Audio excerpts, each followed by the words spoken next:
नमस्कार, study with Kanta channel पर आप सभी का हार्दिक स्वागत और अभिनंदन। पिछली क्लास में अपन ने राजस्थान कला संस्कृति में राजस्थान के साहित्य टॉपिक पर कंप्लीट डिटेल में चर्चा कर ली थी। आज अपन एक नए टॉपिक पर चर्चा करते हैं जिसका नाम है राजस्थान की स्थापत्य कला। राजस्थान की स्थापत्य कला में अपन दुर्ग पढ़ेंगे, महल पढ़ेंगे, बावड़िया पढ़ेंगे, हवेलियां पढ़ेंगे। इन सब पर एक एक करके डिटेल में चर्चा करेंगे। आज सबसे पहले स्टार्ट करते हैं दुर्ग। दुर्ग क्यों बनाए गए? राजा महाराजाओं के द्वारा अपने रहने के लिए, अपने सुरक्षा के लिए इन दुर्गों का निर्माण किया गया।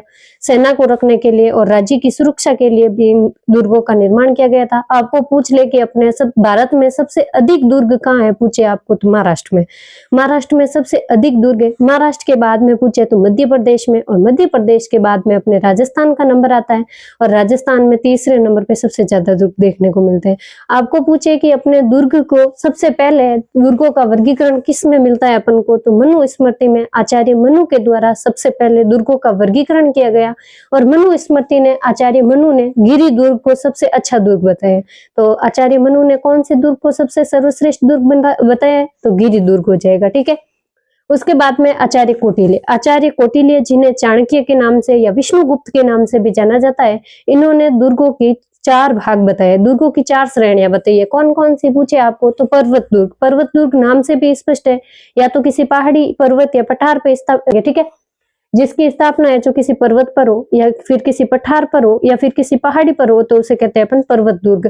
और पर्वत दुर्ग को ही सबसे सर्वश्रेष्ठ दुर्ग बताया है किसने, तो चाणक्य ने। चाणक्य या विष्णुगुप्त ने सबसे अच्छा सर्वश्रेष्ठ दुर्ग पर्वत दुर्ग को बताया है। उसके बाद में ओदुक दुर्ग। ओदुक दुर्ग, ओदुक का मतलब होता है जल। ठीक है।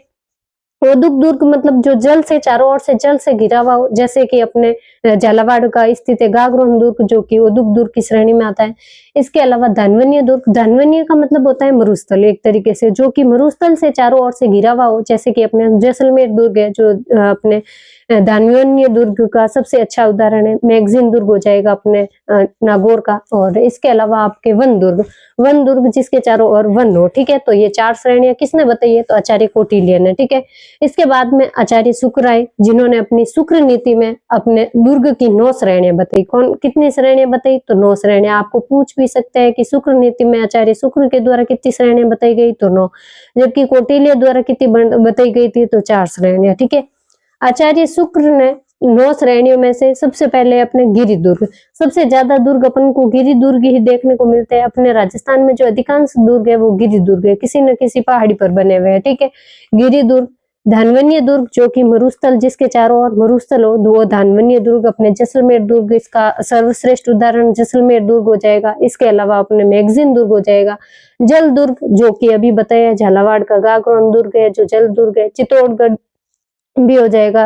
और इसके अलावा एरण दुर्ग, जो कि एरण बोले तो अपने झाड़ियों के बीच में स्थित है, जो कंटीले झाड़ियों के बीच में जो दुर्ग स्थित होता है, जिनका रास्ता दुर्गम हो, पथरीला हो और कंटीली झाड़ियों से युक्त हो, वो अपने एरण दुर्ग की श्रेणी में आते हैं। उसके बाद में वन दुर्ग, जो वन में स्थित हो, वन जिसके चारों ओर वन क्षेत्र हो, वो वन दुर्ग हो जाएगा।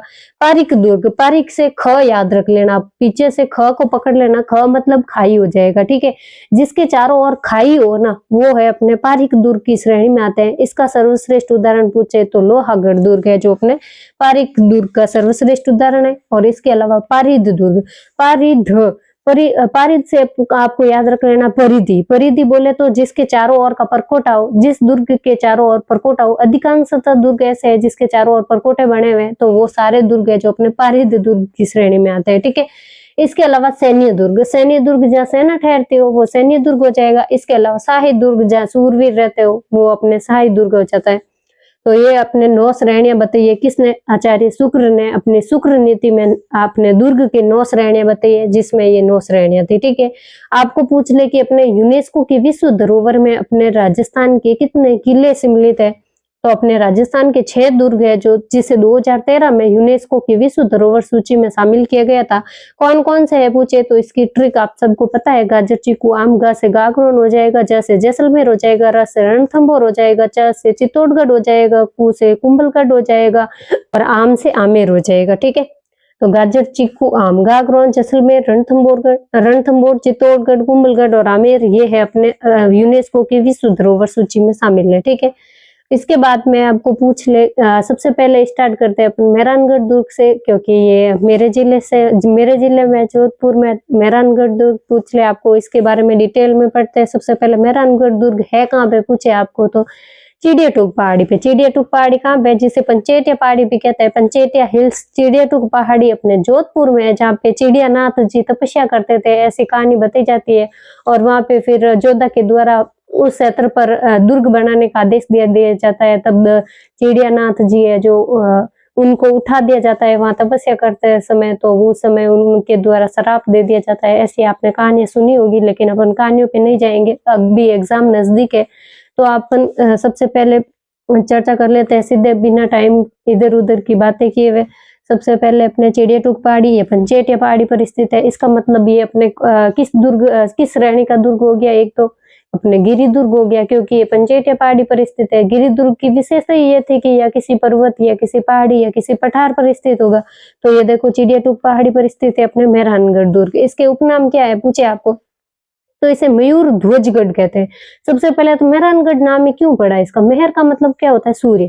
सूर्यवंशी शासकों के द्वारा निर्मित होने के कारण इसे क्या कहते हैं, मेहरानगढ़। ठीक है। मयूर ध्वजगढ़ क्यों कहते हैं, क्योंकि मयूर की आकृति में निर्मित है, इसीलिए इसको मयूर ध्वजगढ़ कहते हैं। गढ़ चिंतामणि इसका क्यों नाम पड़ा, तो गढ़ चिंतामणि अपने जब इनके शास्त्रों में कुंडली के आधार पर इसका नाम निकलवाया गया तो गढ़ चिंतामणि आया था। कुंडली के आधार पर गढ़ चिंतामणि रखा गया था। और इसके अलावा कागमुखी दुर्ग जो आगे से संकड़ा हो और पीछे जाकर के ऐसे खुला हो, आगे से संकड़ा हो, उसको क्या बोलते हैं, कागमुखी। तो ये इसके मुख्य उपनाम में मयूर ध्वजगढ़, गढ़ चिंतामणि, कागमुखी दुर्ग। इनकी नींव कब रखी गई थी, आपको पूछे कि मेहरानगढ़ दुर्ग की नींव कब रखी गई थी, तो 12 मई 1459 ईस्वी को। तो 12 मई 1459 ईस्वी को ज्येष्ठ शुक्ल एकादशी, जिसे क्या कहते हैं अपन, निर्जला एकादशी कहते हैं। निर्जला एकादशी ज्येष्ठ शुक्ल एकादशी के दिन कहा जाता है कि करणी माता जी के द्वारा अपने जोधपुर के दुर्ग मेहरानगढ़ दुर्ग की नींव रखी जाती है। और इसमें राजा राम या फिर आपको एक अन्य नाम मिलता है रजिया कड़ेला भी मिलता है, जो मेघवाल जाति से थे। इनको जीवित चुना गया था। इनकी नींव में, मेहरानगढ़ दुर्ग की नींव में इनको जीवित चुना गया था, राजा राम या रजिया कड़ेला को, जो मेघवाल जाति से थे। और इसकी नींव है जो करणी माता के द्वारा रखी गई थी। कब रखी गई थी, तो ज्येष्ठ शुक्ल एकादशी के दिन रखी गई थी, जिसे निर्जला एकादशी कहते हैं। जो तारीख पूछे तो 12 मई 1459 ईस्वी को। ठीक है। निर्माण किसने करवाया पूछे तो राव जोधा जी ने। मेहरानगढ़ दुर्ग का नाम है जो निर्माण है किसने करवाया पूछे आपको, मेहरानगढ़ दुर्ग का निर्माण राव जोधा जी के द्वारा। जबकि आधुनिक स्वरूप किसने दिया, इसका विकास किसने किया, जो आधुनिक रूप में अपन आज देखते हैं वो निर्माण किसने करवाया पूछे तो राव मालदेव के द्वारा। क्योंकि राव मालदेव के द्वारा ही उसके चारों ओर परकोटे का निर्माण करवाया जाता है अपने मेहरानगढ़ दुर्ग के। जबकि निर्माण पूछ ले तो राव जोधा के द्वारा, और विकसित करता या फिर आधुनिक निर्माता पूछ ले तो अपने राव मालदेव हो जाएगा। ठीक है। इसको ऊपर से देखने पर भारत के नक्शे के समान दिखता है। कौन सा दुर्ग, मेहरानगढ़ दुर्ग, जो ऊपर से लाल पत्थरों से निर्मित है। इसके अलावा आपको पूछ ले कौन से पत्थरों से निर्मित है, मेहरानगढ़ दुर्ग तो लाल पत्थरों से निर्मित है। और इसको ऊपर से देखने पर ये भारत के नक्शे के समान दिखता है। आप में से किस किस ने ये दुर्ग देख रखा है, कमेंट बॉक्स में बताना। अगर आपने नहीं भी देखा है, अगर आप आगे देखने जाओगे तो आपको पता भी रहेगा, जानकारी भी रहेगी कि इसमें क्या क्या है और मेरे को क्या क्या देखना है। और जो गए हुए हैं और जिसने देखा भी है उनको भी नहीं पता होगा कि ये इतनी सारी चीजें थी अंदर और हमने देखा नहीं था।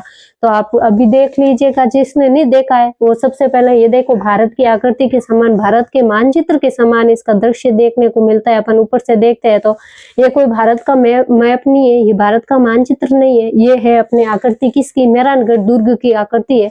इसमें देखिए सबसे पहले ये यहाँ पे प्रवेश द्वार है। प्रवेश द्वार से जैसे ही अपन अंदर जाते हैं ना, अंदर जाते समय अपने बाईं साइड तो अपन को सबसे पहले देखने को मिलेगी सेनापति की छतरी। ठीक है। बाईं साइड सबसे पहले आएगी सेनापति की छतरी, उसके बाद में आएगी कीरत सिंह सोढ़ा की छतरी। ठीक है। कीरत सिंह सोढ़ा की छतरी और प्रधानमंत्री की छतरी, ये 3 छतरी अपन को बाईं साइड की ओर, अपन को प्रवेश द्वार घुसते ही बाईं साइड की ओर सेनापति की छतरी, कीरत सिंह सोढ़ा की छतरी और प्रधानमंत्री की छतरी देखने को मिलती है। और इस साइड अपन को दाई साइड की ओर मामा भांजा की छतरी, जिन्हें धन्ना भैया की छतरी भी कहते हैं। ये मामा भांजा थे, धन्ना मामा था और भांजा कौन था इनका, भैया। तो मामा भांजा की छतरी, जिन्हें धन्ना मियाँ की छतरी भी कहते हैं। ये छतरी है सबसे पहले इधर साइड में, और उसके बाद में शेरशाही मस्जिद है आपको देखने को मिलेगी, और भूरे खां की मजार है। आप में से जिसने देखा होगा ये दुर्ग उनको पता भी होगा कि ये सारी चीजें है इसमें। आपने किस किस ने देखा है आपको कमेंट बॉक्स में बताना है, और कौन सी चीज इसमें से आपने नहीं देखी थी वो भी बताना है, और कौन कौन सी देखा है वो भी बताना है कमेंट बॉक्स में, ठीक है। शेरशाही मस्जिद, भूरे खां की मजार, ये 3 हो गई, और इस साइड में सेनापति कीरत सिंह और प्रधानमंत्री की छतरी, ये 3 हो गई। उसके बाद में क्या आता है, ये आगे आने पर एक गेट आपको देखने को मिलेगा। इस गेट से इस साइड जाते हैं जिसको अपन राव जोधा जी का फलसा के नाम से जानते हैं, क्योंकि जोधपुर का पुराना नाम क्या था, जोधपुर का पुराना नाम राव जोधा जी का फलसा था। तो इधर जाते हैं ना राव जोधा जी के फलसा साइड में, तो यहाँ पे एक गेट आपको और मिलेगा जिसका नाम है लोहा पोल। और इस पर क्या है पूछे आपको, तो इस पर है अपने 31 सतियों की हथेलियों के निशान। सतियों की 31 हथेलियों के निशान, ऐसे करके 31 हथेलियों के निशान आपको इस लोहा पोल पर देखने को मिलते हैं, इस जोधा जी के फलसे के साइड में जाने पर। और उसके बाद में आपको अंदर घुस जाने पर क्या क्या दिखता है, देखो सबसे पहले आपको दिखेगा इधर संगार चौकी। संगार चौकी जिसका निर्माण करवाया था तखत सिंह जी ने।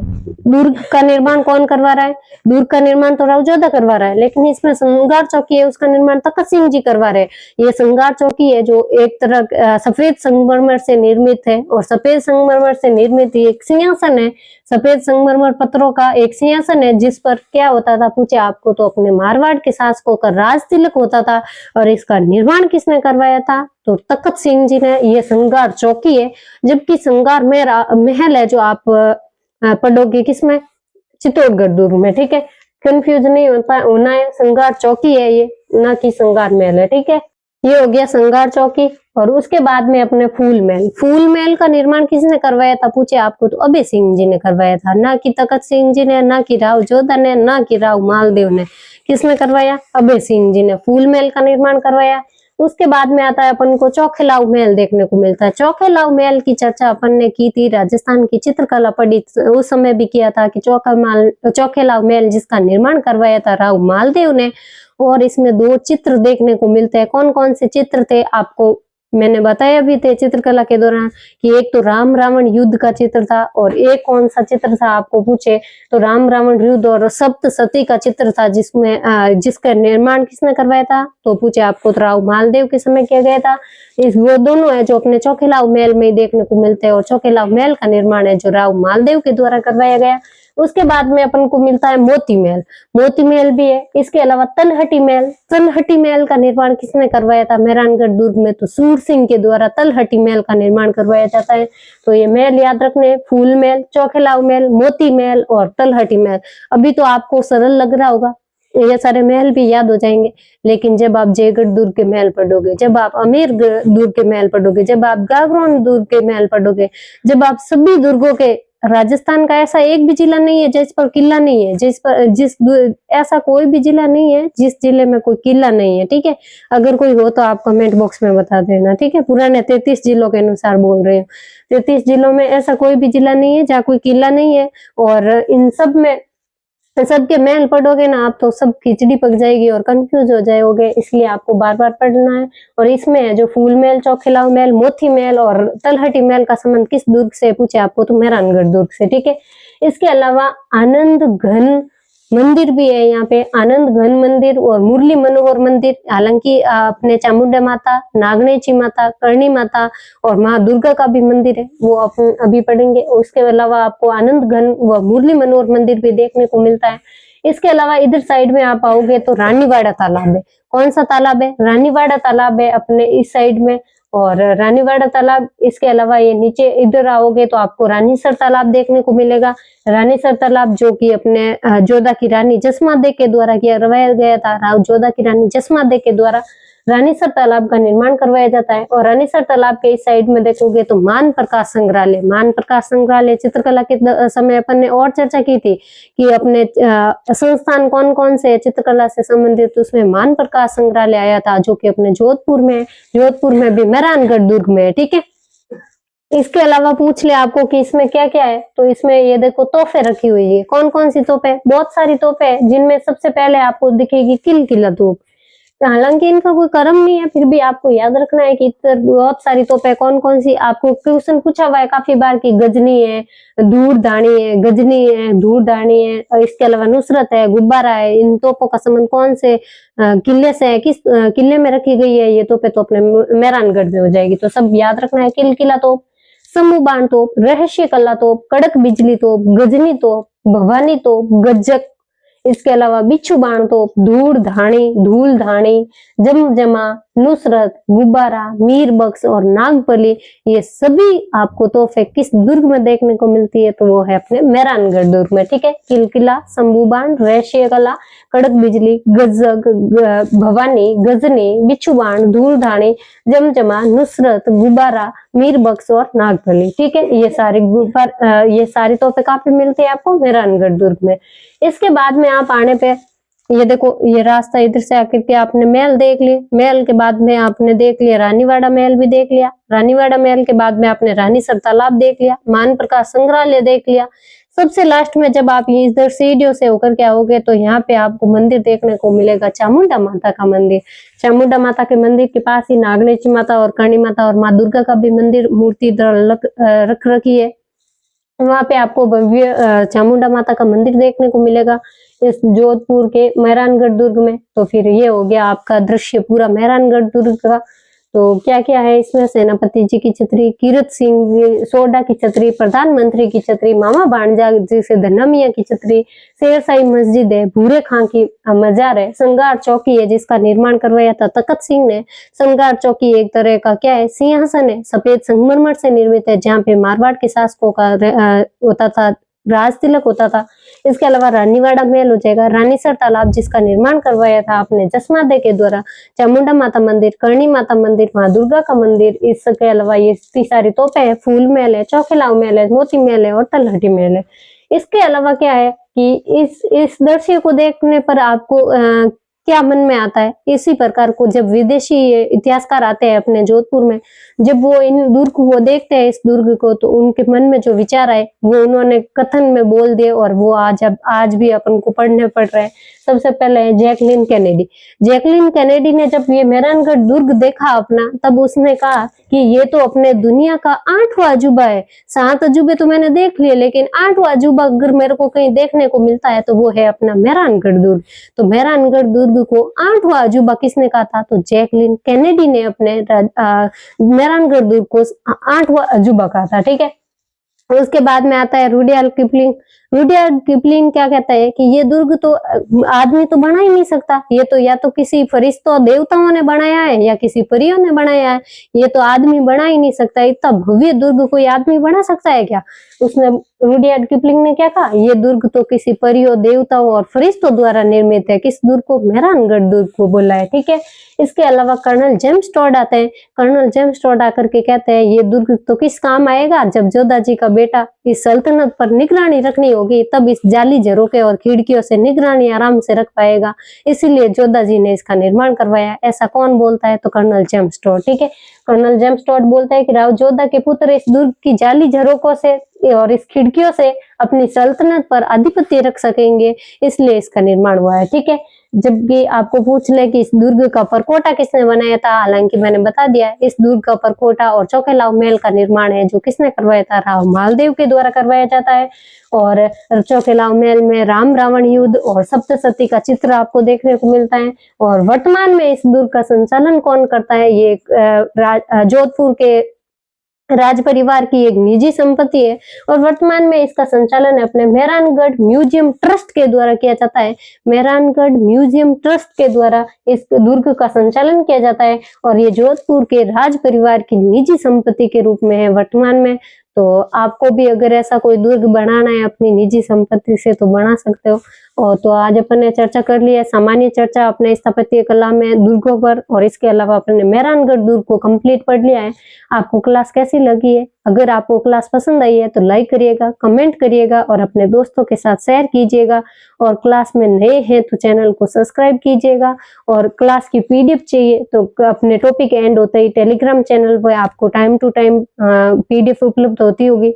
और इसके लिंक आपको टेलीग्राम चैनल की लिंक डिस्क्रिप्शन में मिल जाएगी, वहां से आप टेलीग्राम चैनल ज्वाइन कर लेना, वहां टाइम टू टाइम आपको पीडीएफ मिलती रहेगी। तो फिर अपन मिलते हैं अगली क्लास में, बाकी बचे दुर्गों के साथ में सभी दुर्गों पर डिटेल में चर्चा करेंगे एक एक पर। तो फिर मिलते हैं अपन अगली क्लास में बाकी बचे दुर्गों के साथ में, तब तक के लिए धन्यवाद। जय हिंद, जय भारत।